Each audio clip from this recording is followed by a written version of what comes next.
What a beautiful morning. Come on, doesn't get better than this. This is sightseeing at its best. Hey guys, welcome back to Set Streets and Eats. I'm Chris Bauer. I am in our nation's capital, Washington, D.C. this weekend. I am here for AwesomeCon. This is one of my favorite cities to come to. I love history, I love American history, and you are surrounded by it when you are in Washington, D.C. Right now I'm walking along the National Mall between the reflecting pool, walking up to the Lincoln Memorial, and next to the Vietnam War Memorial right over there. It's a very special place. If you've never been, you need to put it on a bucket list. Every American should come here. I like visiting here. So I'm gonna take you around, show you some of the monuments. I'm gonna hook up with a few friends. We are going to have an all Asian food weekend. We're pretty excited about it. I have selected several delicious looking options, and we're pretty pumped. So I'm gonna hook up with my ride or die Leia, and we are gonna go see this town, and I hope you join us. Let's travel. I'm Chris Bauer, and I am an art slinger. I travel around the US selling artwork at comic and anime conventions, and while I'm there, I like to check out cool sites, eat great food, and see all the places my favorite movies and TV shows are made. Welcome to Sets, Streets, and Eats.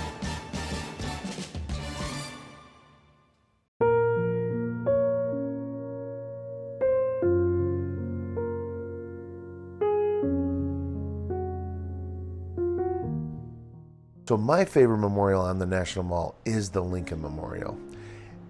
It immortalizes our 16th president, Abraham Lincoln.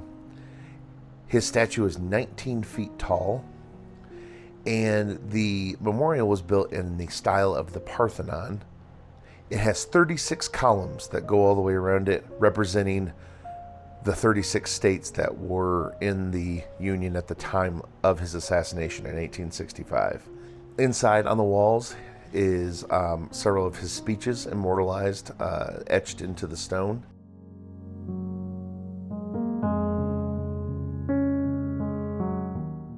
One being the Gettysburg Address and the other being the Emancipation Proclamation. When this was dedicated in 1922, when it was built, America was still very much divided. It was during the Jim Crow era, and this didn't have quite the effect it should have had at that time. It wasn't until later during the Civil Rights Movement that the Lincoln Memorial became synonymous with the civil rights due to two events. The first being Marian Anderson, a black singer. She sang at the memorial to an audience of over 75,000 because she had been barred from singing at the Constitution Hall because of her race. And then, of course, the most pivotal event was the Martin Luther King I Have a Dream speech. That was in 1963 at the end of the March on Washington for Jobs and Freedom. They marched through Washington and ended at the Lincoln Memorial, where King gave that immortal speech right on the stairs to over 250,000 people. And the Lincoln Memorial, ever since then, has become synonymous with civil rights and the movement. And it's just a really breathtaking monument. It's very beautiful. I definitely love visiting here every chance I get.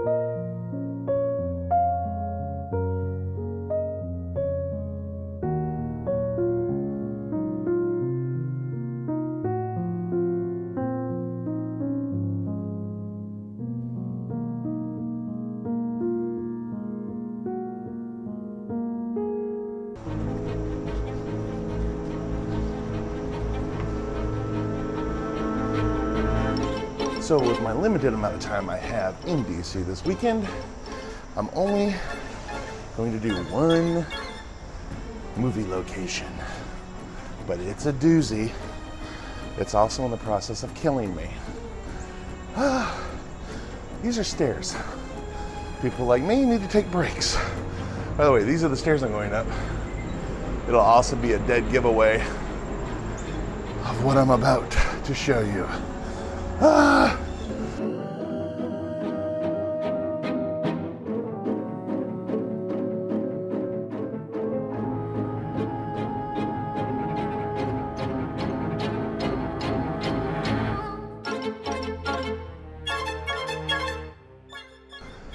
So at the corner of 36th and Prospect, right at the top of the stairs, is this house right behind me. And that is the house they used in The Exorcist. Legendary egomaniac and director William Friedkin picked this location, this house, as the exteriors for the house of little 12-year-old Reagan, who was possessed by the devil. A film that has been obviously very well documented in movie history. It's part of the new wave of directors of the early 70s. But it is a classic. Now the house is changed a bit. There used to be the house from the actual, this section of the house is gone. It's replaced by trees now, but that's of course in the poster. So basically he stood right out there in the driveway, the priest, looking up, and there's that the beam of light coming from the window in that very, very classic movie poster. Very classic movie poster. But this is the house they used, and this is the house that's in that movie poster. So, of course, the climax of the movie, spoiler alert, it's over 40 years old, so you should have seen it by now. But those stairs, right next to the movie, or right next to the house, or what was the house, because the house used to come over. They had cheated a little bit. It wasn't quite right to the stairs, but they cheated it a little, so when the priest jumps out the window at the end, thinking he's going to kill the devil, and goes down those stairs, it was basically like it was right next to them. But in reality, if he had jumped right out the window of this house, he probably would have landed in the garden. But either way, it's still pretty cool. The house still sits here right in Georgetown. I'm sure many people visit it every day, just like I'm doing right now. And it's a very classic movie location. And it's definitely something to come see. So of course, right next to the house is of course these stairs. The famous, infamous stairs that the priest would have jumped out. Let me show you. If you're going by the movie logic, would have right in here, he'd have jumped out the window and landed midway down, going down the stairs.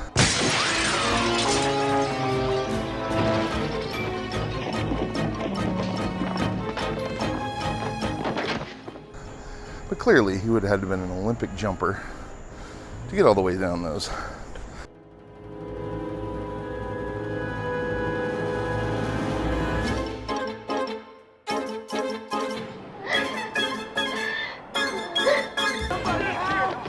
So the priest would have jumped out as if the edge of the building was, or edge of the house was right at the top of the stairs, or above the stairs, I should say.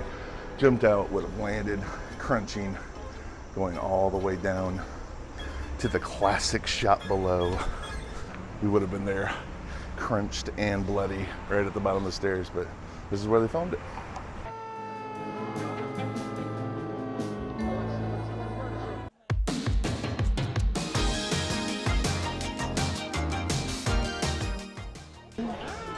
So, that's true, actually. I think you look. So, Leia and I are in Washington, D.C. this weekend for Awesome Con, which I will be showing you guys some of that. And Leah's never seen any of our national monuments here in Washington. It's kind of sad. So I'm going to try to fit some of that in, and hopefully we'll get to see some. And I'll bring you along. And probably act a fool and get removed. The Parks Department does not mess around. You can't, this is the place not to act a fool. Yeah.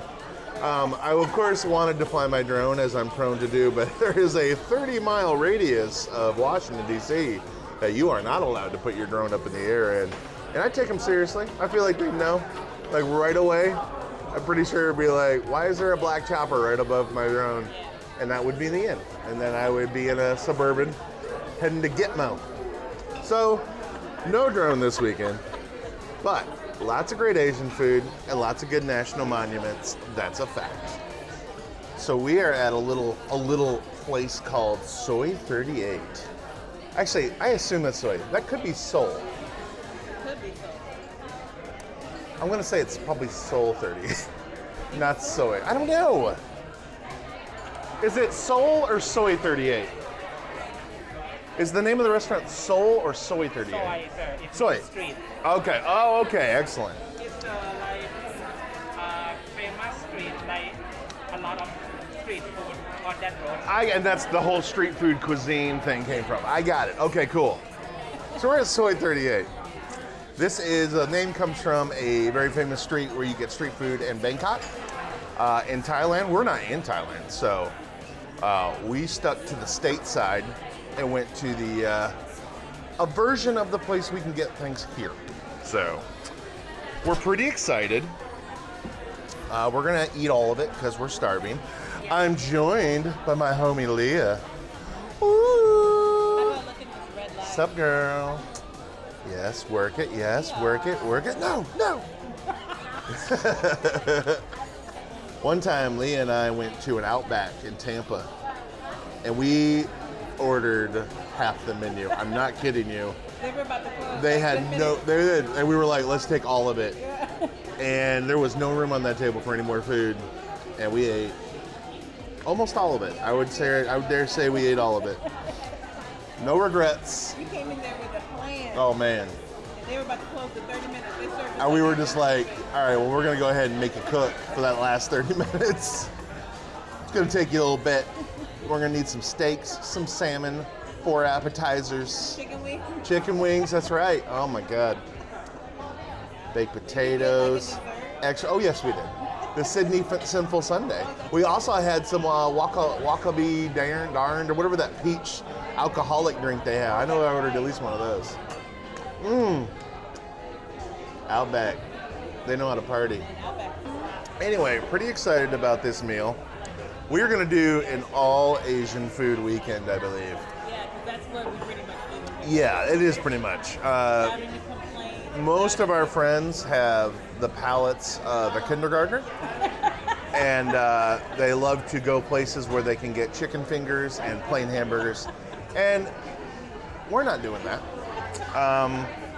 We're doing what we want, because it's Bauer Leah weekend. We're gonna paint this town red.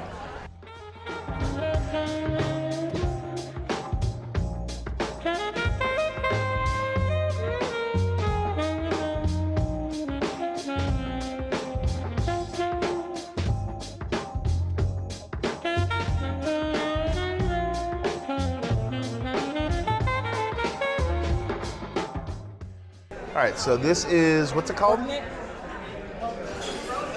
This is pork neck, dipped in some kind of like sauce. Fresh chili and lime sauce. Oh, that's spicy. Oh. Oh, damn, that's good. Wow. I see why it's naked. You don't need nothing. No, the way it's cooked is nice and crispy. How about these little dumplings?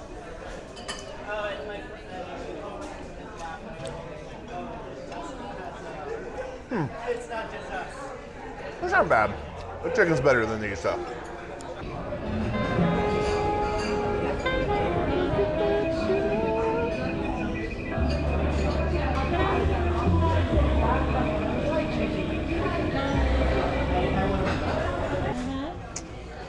Well, then let's cheers it. Ooh, you ready? Cheers. Oh, yeah. Ooh. I'm so glad I was filming you and not me. So they make their own little concoctions in this little bottle.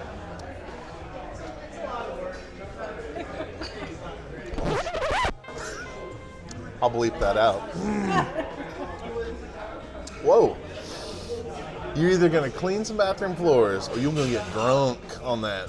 Yeah. That tastes like prison hooch. Was that made in the toilet? Really, really efficient one. That's a very, very strong drink. And it's super strong. Mine is not strong at all. It's delightful. It actually tastes more like a mojito or a mint julep than it does a daiquiri, because it definitely doesn't have the consistency of a daiquiri. It's very liquidy. It's called a Cayo Pipi daiquiri, which I thought was hilarious, because I said pie pie, and he said, no, it's pee-pee. I went, are you sure? You sure about that name? So that's a pee-pee daiquiri. That's very good. It's very limey and minty. All right, I'm gonna try this chicken. So this chicken has some kind of a glaze or a sauce with it. It also comes with some kind of dipping sauce and some toast points. Oh, it's a peanut sauce. Oh. Oh my God. That peanut sauce is like mixed with like cinnamon or peppermint. Wow. That has got to be one of the most uniquely flavored things I've ever tasted. Oh, I got to try some more of that. What is that? I can't even place it, but it's familiar.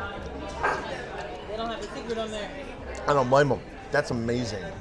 So it has like a peanut butter after finish or aftertaste, but it's some kind of, God, it reminds me of Christmas. Why does it remind me of Christmas?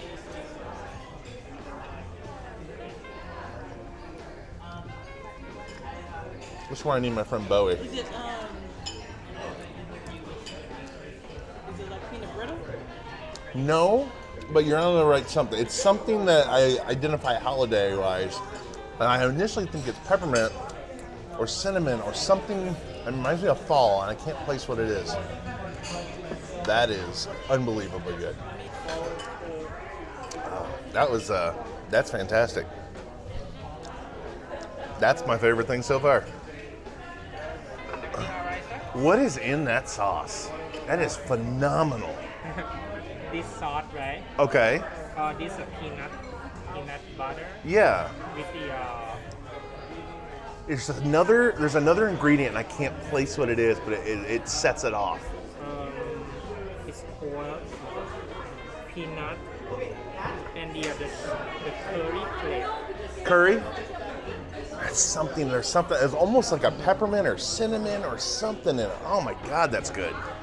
That is so good. It's so distinctive. Cheers, like hopefully you're chilling by now. But yeah, we ordered eight menus worth of food. Bauer style. Bauer style. Chillin' Bauer style.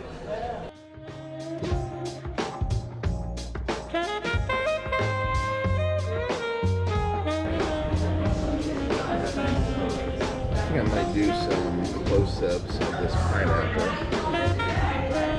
That looks really fire. It does. Yeah, that's awesome. Put a dish together that you know they like and they love to Oh make my it, God. You know what I mean? Yeah, I agree. I hate I wish you could have shrimp. I wish I could too. Oh my God. You have to put a crying Woo! is it spicy? That is spicy as hell. I love it. Uh-oh. Oh my God, that's good. That is so good. This is delicious. Free to eat today. Oh yeah. So this little rice dish is in a pineapple fried rice. Oh. I mean, all of this is terrible. The stuffed with shrimp is terrible tasting. Oh my God, it's so good. That's amazing. It's so sweet. Wow. Wow. It's got big cashews and pineapple and onions and scallions, shrimp and rice. I think there's peanuts in here too. Oh my God. That's unbelievable. And it's all in a lovely little pineapple. That they grill and there's more pineapple. And they grilled the pineapple. So good. So these rolls, they're a little garnishy, but they got these sauces. I want to say one of them's a mustard.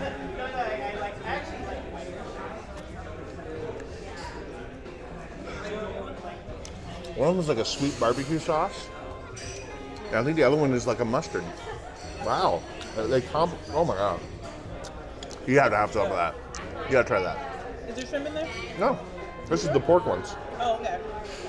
Oh, wow. That's awesome. The cucumber in it, no, I don't normally like cucumber in things because it doesn't add anything. It has a perfect finish to it.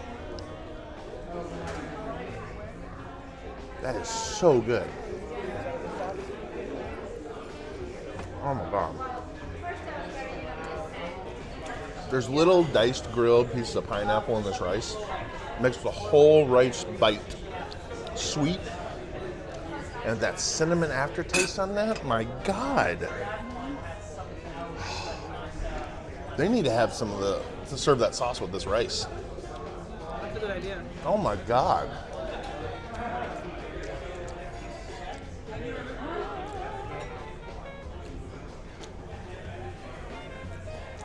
Those two things put together, I'm going to say is one of the best things I've ever eaten. I reserve that on my blog for very few things. Only one thing so far. This is number 2.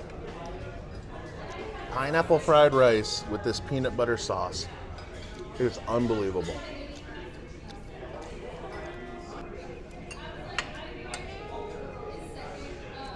That's unbelievable. Oh my God, that's unbelievable. Yep. This was a fine choice. Yeah, this is a really good place. Last shrimpers. I'm gonna load it up with some of this heat chutney. I'm sure that's not the official name for it, but You just made up chutney. that's right. I coined it. Heat chutney. Oh, thank you. It was utterly fantastic. Yeah. I'll put what below this is because I will butcher pronouncing it. But it looks like it has all kinds of noodles. It's definitely got a curry sauce that it's in. So it's like a ramen dish, but like not broth. It's like a curry sauce.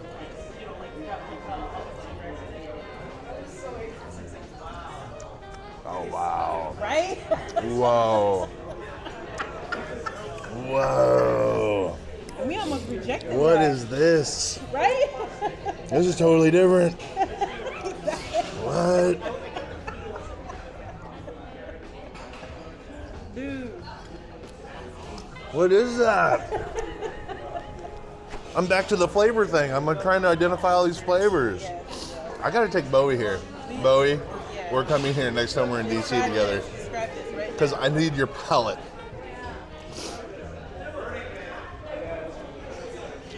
Oh my God.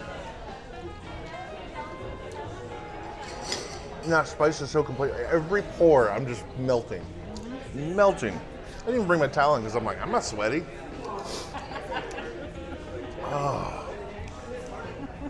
Ooh, that's good. Ooh. I mean, the only thing I know that's in there is you don't want to eat this if you have a nut allergy. Because it's got some nuts in it. But I think that's basically most Thai food has some kind of nuts in it. Oh. I got the meat sweats. Look at that forehead. Woo! This heat is eating me up. Oh my God. That's amazing. Flavor profile wise, Oh, this tastes bland. compared to this, I'll bet. Because it's just pad thai. Which is probably why he was like, you don't need that pad thai, you'll want this. He was right. But you came in for pad thai. So you're getting pad thai. Big enough to eat. I like it. Yeah. I love pad thai myself, but it's not always my go-to at a Thai place. I'm more apt to go like a stir fry or a big bowl of rice or something, yeah. I love pad thai, but I would come back I bet you there was like several that had names like this on that list. I bet you there's several versions of this dish. I'll try all of them. Oh my god. Wow. I don't even know how to start describing what's in this. Right. Because I see lots of vegetables floated. I see a lime in there. There's some onion. There's broccoli.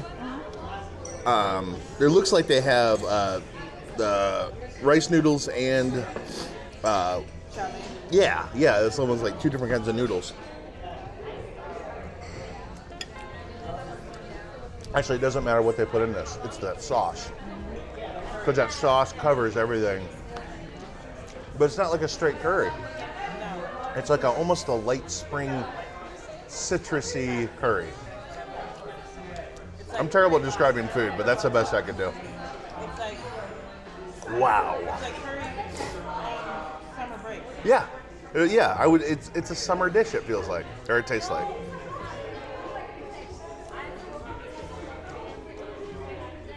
Wow. Did you get the chicken yet? Yeah, I've already been digging into the other one that was in the bottom. Oh, I got the chicken. This is one of the best meals we've ever had. Yeah. Like, not even fooling. Yes. I've eaten a lot in my life. This is one of the best meals I've ever had. Oh, that's fine. Everything was fantastic. I did like that pork neck more than the dumplings I ordered. But that sauce with that chicken, that sauce is everything. You can put literally the cheapest whatever meat you wanted on top of that sauce. That sauce is fire. Definitely a cinnamon. Mm-hmm. I know cinnamon's in it, but there's something else. Or it's just how the cinnamon's reacting with the other ingredients. I don't know. But It's almost like a cinnamon roasted peanut that they made. it's unbelievable. Unbelievable. This is my new favorite place in Washington. Yes. We coming back. Mm-hmm. I'm getting the pork neck. Getting that. We're gonna get some boxes, but next time you're in Washington D.C., no, plan a trip to Washington D.C. and come eat at Site 38. This place is truly unbelievable. You will not be disappointed.